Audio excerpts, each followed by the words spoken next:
Tonight, tragedy in Marion County. 8 people dead, 45 others hurt after a bus carrying farm workers gets sideswiped and goes off the road. Now we are learning more about the driver accused of causing the wreck. We have team coverage on this tragic story. West 2's Gail Pascal Brown is leading us off with a closer look at his criminal history, and she heard from people who live near the crash site.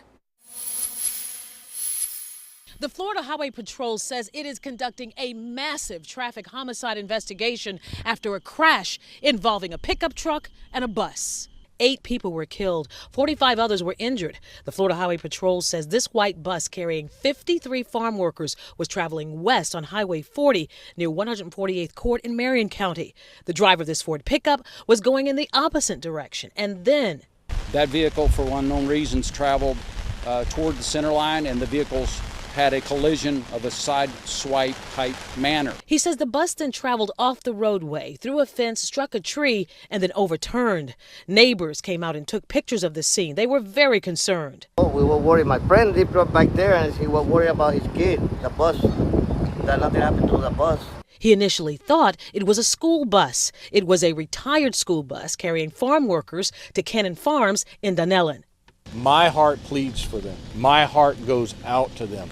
I pray that the good Lord will give them whatever peace that He can to make them through this. State troopers arrested the driver of the Ford pickup. He is 41-year-old Brian Howard. Howard is charged with 8 counts of driving under the influence, DUI manslaughter. Court records show since 2003, he has been convicted 20 times, all but 3 of those cases on traffic offenses.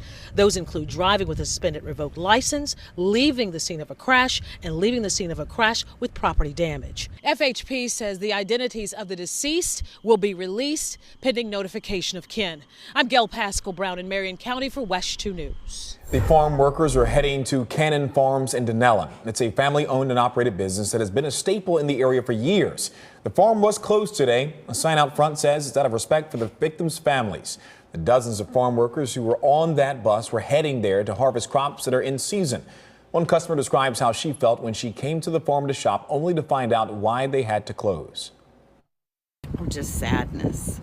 Sadness that is just so devastating to so many people. The owners of Cannon Farm said that they are too devastated to talk. In a voicemail from the farm, they said to pray for the families involved. And our West 2 team coverage continues now with Paola Tristan Arruda. She's joining us live in studio. And Paola, we're learning more about the victims and where they were taken after the deadly crash. Yeah, Michelle, we've just learned that those farm workers were staying at a Days Inn in Gainesville, and that's the city where they started their drive from before that deadly crash in Ocala. And tonight, some of them are still critically injured. Dozens were hospitalized Tuesday after a bus and a pickup collided on State Road 40 in Ocala. The bus was carrying 53 farm workers who were on their way to Cannon Farms. 8 people were killed, the others injured. Some went to local hospitals like HCA in Ocala and West Marion. Patients were also sent to Advent Health, where chaplains helped provide services in Spanish. The patients that we spoke with were in good spirits for what they've been through, so we were able to provide support.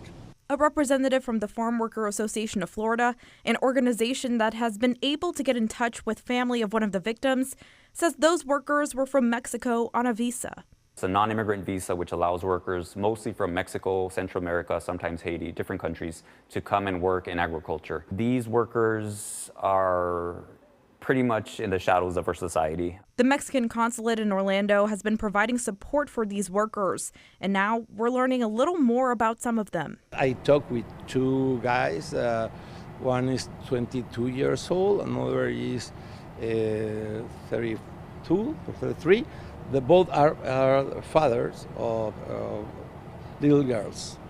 We lost heroes for us because they support the food products here and their family in Mexico. It's double tragedy in this case. Officials with the consulate say the next steps will be to make sure the workers receive their wages from the company they were hired to work for and to provide legal support for all involved. They say the community can also help by praying for the victims.